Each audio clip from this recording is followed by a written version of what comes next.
Aujourd'hui, jour 10 du défi J'envoie. Aujourd'hui, on doit faire un épisode sans montage, ça va être intéressant. Alors, je savais pas trop où m'en aller avec mon podcast du jour. Et puis là, j'ai dit, tiens, je vais faire un petit suivi de ce que j'ai fait hier. Pour ceux qui n'ont pas écouté mon épisode de hier dans le défi J'envoie, j'avais un épisode de 3 minutes à faire. Donc, j'avais commencé à parler de qu'est-ce que je fais dans la vie, puis un peu mes nouvelles, comme ma nouvelle orientation professionnelle, comme que je pourrais dire. Donc, aujourd'hui, je vais venir le développer un peu plus, donc faire un peu plus de 3 minutes là-dessus. Alors, c'est ça. Moi, là, durant la pandémie, j'ai été, comme la plupart des gens, comme mis un peu à l'écart. Ben, pas à l'écart, mais pas au pied du mur. Je sais pas trop comment dire, mais vous savez, moi, j'ai été professionnelle dans le voyage. J'ai été même spécialisée dans les croisières. Et j'ai comme fait, oh my God, OK, qu'est-ce que je vais faire pour que les gens, ils ne m'oublient pas? C'est comme ça que j'ai commencé les podcasts. C'est comme ça que l'histoire des podcasts a commencé. Parce que je me suis dit, comment je pourrais faire pour que le monde pense encore à moi après la pandémie, que là, vu que si c'est le domaine du voyage n'a pas été arrêté 3 mois, 6 mois, 1 an, on avait l'air à pas trop savoir. Je me suis dit, ben là, il va falloir que je trouve un moyen que les gens ne m'oublient pas. Et je suis tombée comme par hasard sur un podcast que Olivier Lambert a fait sur la tranchée avec notre cher Marco Bernard, qui est notre professeur mentor pour les podcasts, et il est vraiment génial, là. C'est la personne à avoir quand on veut faire des podcasts en francophonie mondiale, oui. Alors, c'est à partir de là que j'ai commencé à regarder un peu plus c'était quoi le podcast. Et puis, j'ai tombé sur sa formation de podcasteur pro que j'ai décidé de prendre. J'avais commencé par Podcasting 101, après ça, j'ai fait Podcasteur Pro. Et puis, c'est ça, donc j'ai pris un peu tout, pas tout, mais j'ai pris quelques options qu'il offrait là, dans ses formations, dans son univers de Marco Bernard. Puis, c'est ça, j'ai fait mes podcasts. C'est comme ça que Pour le plaisir de partir a débuté. Et durant la pandémie, comme que je disais, tout s'est arrêté, tout a arrêté, tout s'est mis sur pause. Le domaine des croisières a littéralement coulé, il n'y avait plus rien. Et je me suis dit, mais qu'est-ce que je pourrais bien faire?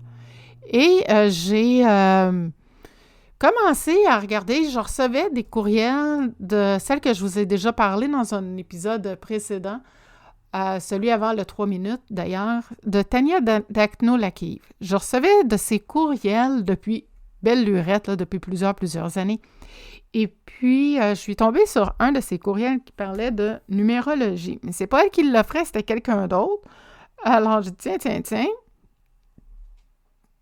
Je me suis dit, tiens, je vais suivre une formation de numérologie. Il faisait longtemps que j'avais l'intention justement d'en apprendre davantage là-dessus. Et puis, je me suis dit, tiens, le timing, comme on pourrait dire, il était bon. Par la suite, je suis tombée sur une de ces formations de Tania, justement sur le troisième œil.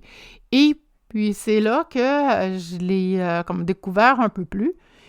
Et c'est là qu'elle nous avait mentionné, comme j'avais déjà dit dans un podcast précédent, qu'elle pouvait venir voir c'était quoi notre grande famille d'âmes pour valider c'était quoi notre véritable mission sur la Terre. Puis comme moi, comme j'étais j'avais comme le sentiment qu'il fallait que je me réoriente à cause de tout ce qui arrivait pendant la pandémie, puis que ça aboutissait plus, là, qu'à un moment donné, je me demandais quand c'était pour repartir, cette histoire-là de croisière puis de voyage.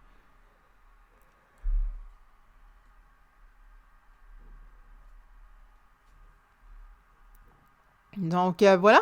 J'ai... qu'est-ce que je pourrais... Ah oui, c'est ça. Là, dans le fond, désolée, j'ai comme eu un petit bâillement en passant. Et puis, par la suite, c'est ça, c'est là qu'elle me dit que elle offrait des cours parce que moi, j'avais une âme, on va partir ça du début, dans le fond, moi j'ai une âme de guérisseur et aussi que je devrais m'aligner vers la relation d'aide. Mais pas relation d'aide genre psychologue ou comme thérapeute en relation d'aide, plus dans le genre guérison spirituelle et praticienne de Qigong, qui est une forme de relation d'aide aussi, qui est une forme de façon d'aider les gens à mieux se sentir, à les aider à s'élever en énergie. Je trouvais ça vraiment intéressant. Et puis, c'est là que j'ai commencé à faire ces formations-là. Écoutez, je me suis même découvert une nouvelle passion que j'adore. Et maintenant, j'allie voyage terrestre et voyage spirituel pour aider les gens à s'élever à un niveau de conscience encore plus élevé et à les aider à passer au travers le quotidien dans leurs difficultés qu'ils pourraient avoir au fil du temps, au fil des jours, et comprendre et trouver c'est quoi la source du problème, de où ça vient ces problèmes-là. Est-ce que c'est dans cette vie-ci ou ils traînent ça d'une vie passée? Parce que des fois, il y a des blessures qu'on peut avoir. Comme par exemple, je vous donne mon exemple personnel. Moi, j'ai découvert que mon mal de dos, que j'arrivais pas à détecter vraiment la source. Je me demandais de où ça pouvait bien, pas juste de où, mais de quand ça remontait. Parce que c'était loin, là, en arrière, là, que je me souviens que j'ai mal dans le dos. Je sais pas pourquoi, mais j'avais dans la tête que j'étais adolescente mais c'est probablement le dernier moment où je me souviens d'avoir vraiment eu mal dans le dos, ça devait être adolescente. Mais c'est ça, c'est là que ma mémoire s'arrêtait. Puis j'ai même demandé à un moment donné, là, mes parents, moi, c'est ça, mes deux parents étaient décédés et j'ai demandé à une amie de ma mère, sais-tu qu'est-ce qui est arrivé à peu près vers 14-15 ans? J'ai comme un feeling que ça sera à peu près à partir de ce temps-là que j'ai des maux de dos. Elle a dit non, il n'y avait pas rien en particulier que je me souviendrais que ça aurait pu arriver, qu'il y a quelque chose comme ça qui aurait pu se produire, que tu aies mal dans le dos. Je dis bon, OK, correct. Là, pendant cette formation-là que j'ai faite de guérison spirituelle, en fait, le premier cours qu'on fait, c'est méditation régressive. C'est un peu comme, on pourrait comparer ça à de l'hypnose de régression, excepté que c'est sous forme de... C'est un peu le même genre de technique. Je ne connais pas l'hypnose régressive, fait que je pourrais pas dire. Mais selon mon professeur, c'est ça ressemble beaucoup. Dans le fond, c'est comme ça revient à peu près à la même idée à la base, là. On recule dans le temps. En reculant dans le temps, on recule pour commencer, on va dans notre enfance. Par la suite, on va dans l'utérus de notre mère. Et par la suite, si notre âme le permet, parce qu'on recule toujours en fonction que notre âme accepte et on le demande à chaque processus, là, à chaque fois qu'on retourne en arrière, là, c'est là, on demande la permission de votre âme si est-ce qu'on peut continuer. Si la réponse est oui, on continue, puis on va toujours comme une étape plus loin en arrière, une étape plus loin en arrière. Et ça peut être aussi, une fois qu'on a regardé dans l'utérus de la mère, qu'est-ce qui se passait là, on va aller dans une vie antérieure, mais dans une vie antérieure où que ce serait comme celle qui serait la plus plausible d'être la source d'une réponse qu'on cherche, par exemple. Alors là, pour ma part, c'est comme que je disais, mon fameux mal de dos, c'est ça, j'ai découvert que c'était dans le ventre de ma mère. Ça date de loin. J'étais dans le ventre de ma mère quand que j'ai commencé à avoir comme un mal au dos, si on peut dire comme ça. Parce que dans le fond, je traîne ses blessures. Elle a transmis ses blessures elle m'a retransmis ses blessures, dans le fond, qu'elle avait, son stress qu'elle pouvait vivre durant toute sa vie. Elle a transmis ça à moi, à son utérus, qui fait que moi, ça est venu se loger dans mon dos. Ça aurait pu se loger n'importe où ailleurs. Mais moi, c'est venu se loger dans mon dos. Puis ça, c'est en faisant la méditation régressive que j'ai découvert ça.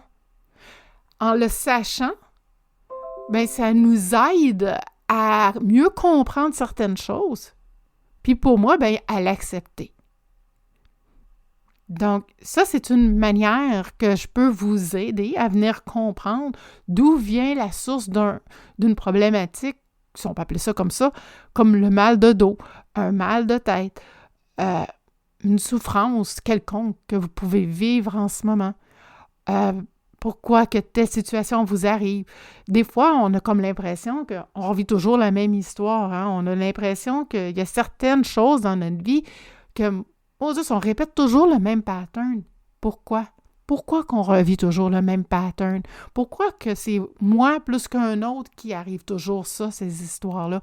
Pourquoi que c'est à moi que le malheur a l'air à s'acharner sur moi? Mais qu'est-ce que j'ai fait au bon Dieu pour que ça m'arrive? Si c'est le genre de questions qui vous tourlupinent dans la tête, qui vous tracassent, mais sachez que j'ai une façon d'aller voir aussi, de voir de où ça vient, encore là avec la méditation régressive, comme que je vous disais. Aussi, on peut aller voir, parce que souvent, ça peut être une question de karma. Puis le karma, c'est pas toujours négatif. Le karma, c'est juste quelque chose qui revient, qui nous suit. Puis ça peut être qui nous suive de vie en vie ou de cette vie-ci. Mais le trois quarts du temps, c'est quelque chose qui traîne d'une vie passée. Fait qu'on va aller voir si le fait de répéter toujours les mêmes patterns amoureux, on va prendre cet exemple-là, qui est souvent le cas, on va souvent répéter toujours le même pattern, puis on se demande toujours pourquoi que je tombe toujours avec le même type de gars, mais que finalement, ou de fille, et que pourquoi que je tombe toujours avec ce même pattern-là, puis que ça tombe toujours à la merde, c'est toujours un merdier à chaque fois. Mais qu'est-ce qui fait que ça m'arrive toujours à moi, puis pourquoi je tombe toujours comme ça sur le même type de partenaire? Ça, on appelle ça un type de karma. Et pour savoir, là, je peux aller voir si c'est karmique ou pas karmique.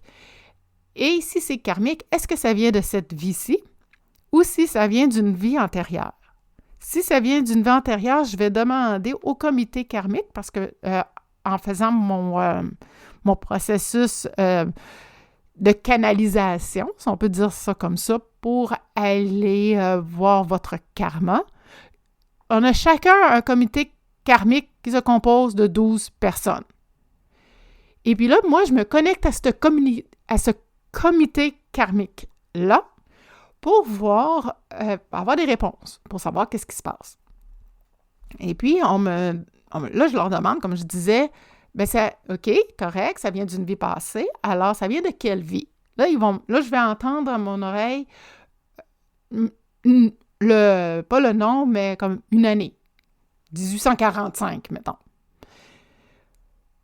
Là, avec ça, avec cette réponse-là que j'ai, là, je vais pouvoir aller voir ensuite, dans les annales akashiques, c'est quoi qui s'est passé en 1845 qui fait qu'on a de la misère avec nos partenaires. Pourquoi on répète toujours ce même pattern-là? Hein? C'est pourquoi on répète toujours la même histoire, comme on pourrait dire.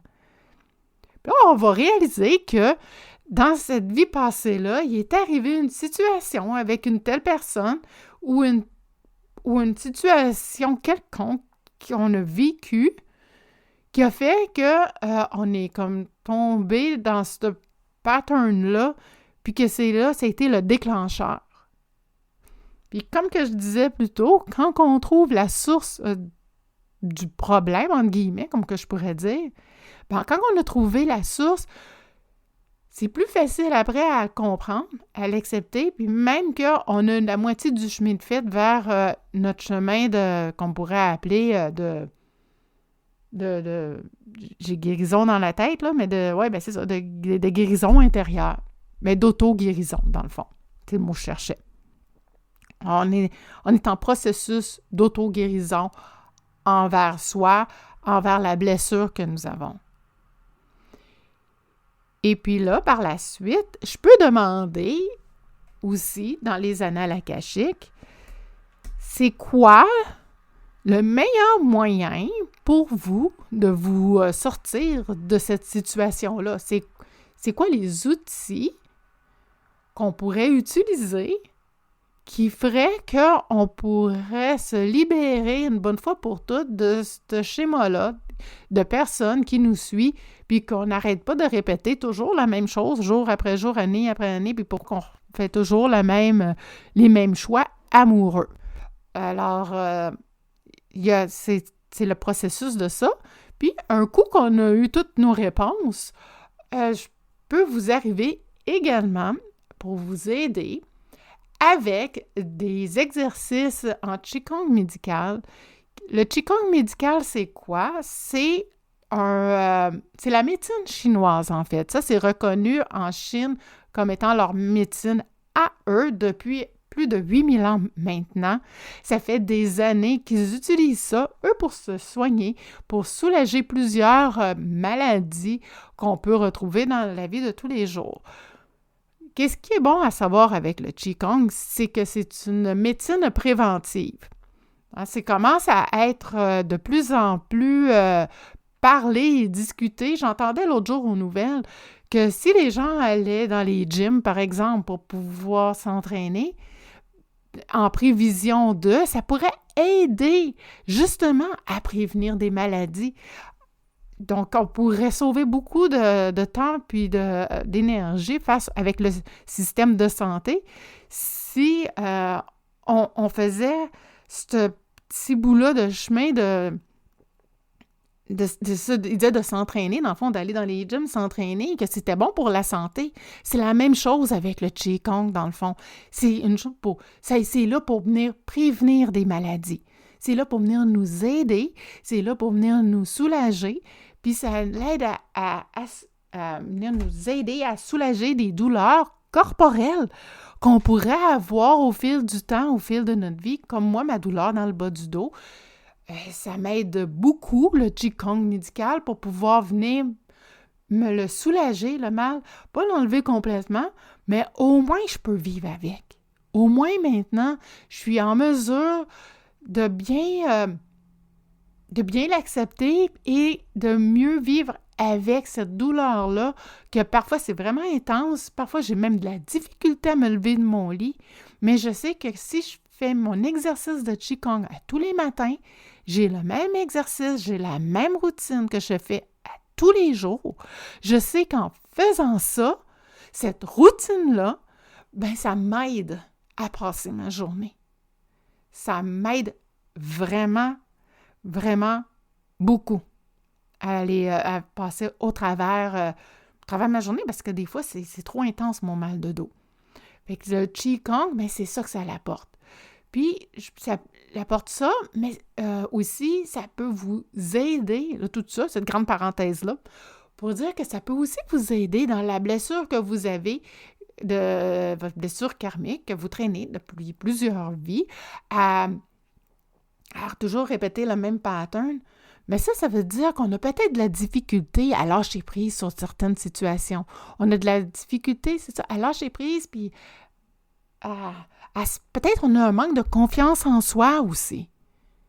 Mais en faisant des exercices de Qigong, certains exercices aident à venir prendre plus de confiance en soi et aident au lâcher prise. Parce qu'il y a des exercices c'est des exercices de relâchement qui nous aident à mieux évoluer, puis à mieux grandir.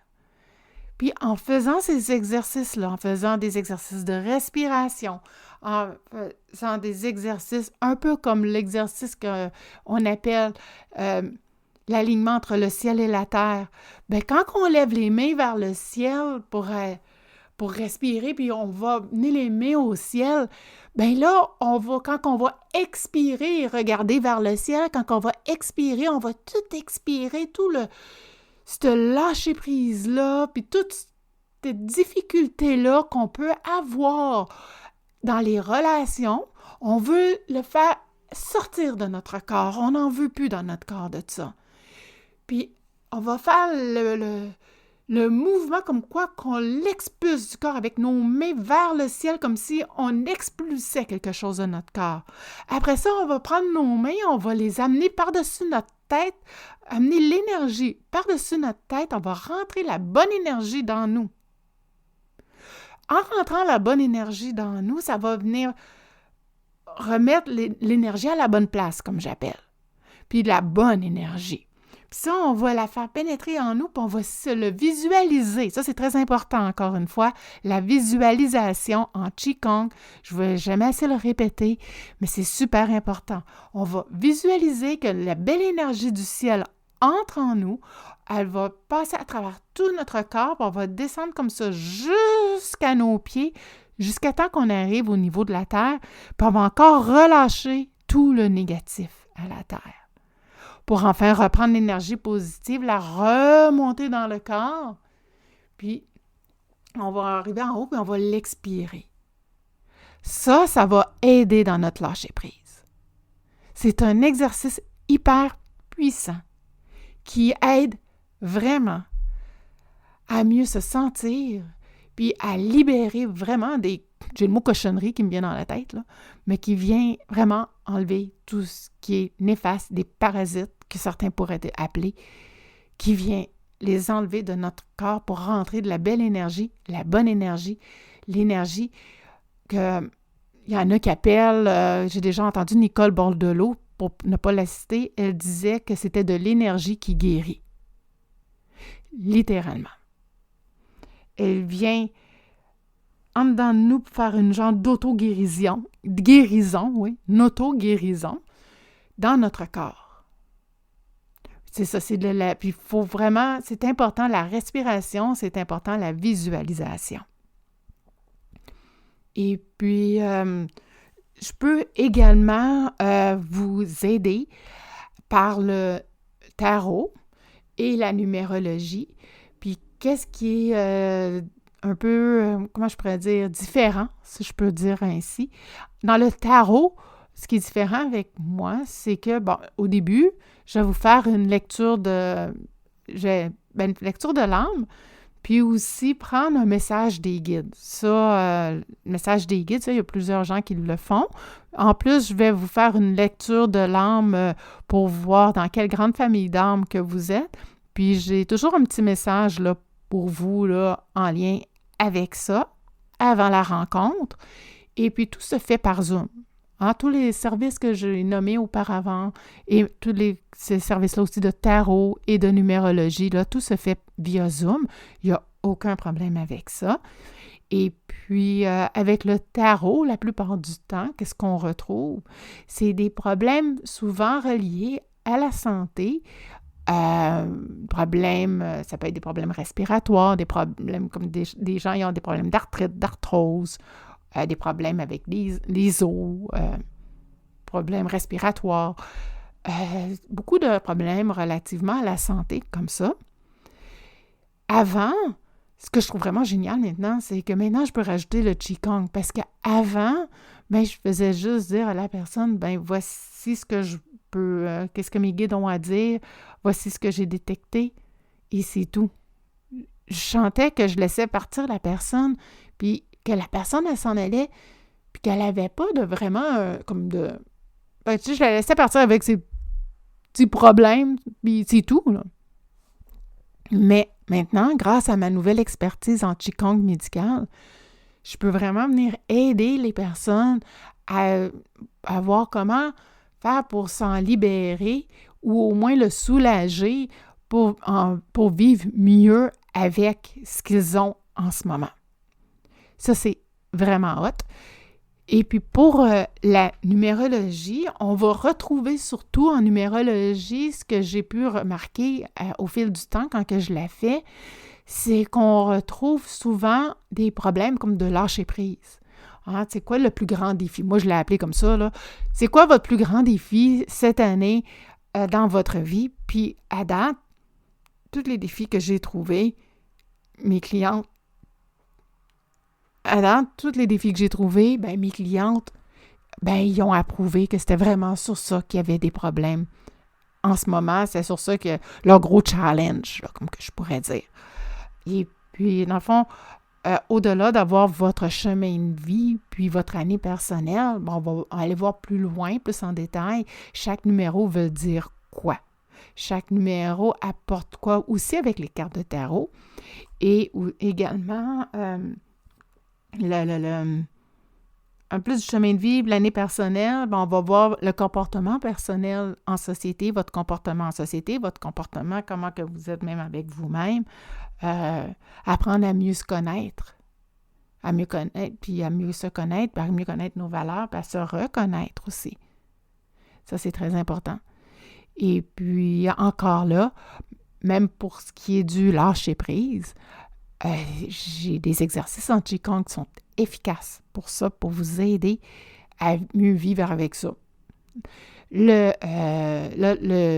Qigong, j'aime comme pas un avertissement, mais ce que j'aimerais vous dire par rapport à ça, c'est que cela fonctionne, mais ça fonctionne sur du long terme. Pas mais, ça fonctionne sur du long terme. Il ne faut pas s'attendre qu'après 1 mois, de voir un changement drastique dans sa vie. Si vous voulez voir un changement quand même raisonnable, il faut le faire sur 6 mois tous les jours. Ce serait une bonne routine à avoir à chaque matin de faire son Qigong à tous les jours pendant 6 mois minimum pour voir un changement dans son comportement, voir un changement si c'est un trouble physique qu'on a pour voir, commencer à ressentir que, ça commence à lousser. Fait que ça prend le temps que ça prend parce que ça dépend de chaque personne. Chaque personne est constituée différemment. Chaque personne a des problématiques différentes. Chaque personne a un mode de vie différent. On vit nos difficultés de manière différente. Puis chacun se régénère de façon différente également. Ceci étant dit, je ne suis pas docteur, je ne peux pas vous prescrire rien. Je peux vous aider, par contre, dans votre chemin de vie, dans votre chemin spirituel, dans votre chemin vers une santé naturelle qui va être meilleure. Vous aurez toujours besoin d'aller voir le médecin, ça c'est garanti. On peut pas s'en sortir. Par contre, on peut travailler avec eux. On peut, ça arrive comme moi, mon médecin, par exemple, si je prends mon exemple personnel, moi, j'ai su pendant la pandémie que c'est une céphalétension que j'avais et non une migraine. Quand j'avais début vingtaine, on m'a diagnostiqué une migraine. Ça faisait mal, j'avais mal à la tête, c'était intense. Ça faisait un genre de bandeau autour de la tête et puis ça descendait en arrière de la tête, dans le cou jusque dans les épaules et puis c'était intense là, comme mal de tête. Là.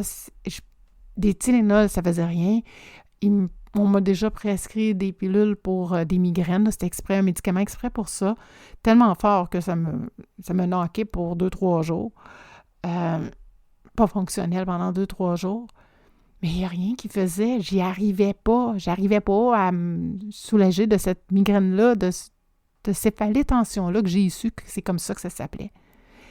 Et c'est quand que j'ai commencé à suivre mes cours avec Tania Dakolatikiv, comme que je vous parlais tantôt avec les cours de troisième œil, qu'elle m'a parlé aussi que je pouvais maintenant espérer pouvoir me soulager de cette satanée céphalétension par le Qigong. Elle a dit que probablement que de côté médicalement parlant, ils ne sont pas en mesure de te l'enlever, ils ne sont pas en mesure de te l'enrayer, mais ça c'est médicalement parlant.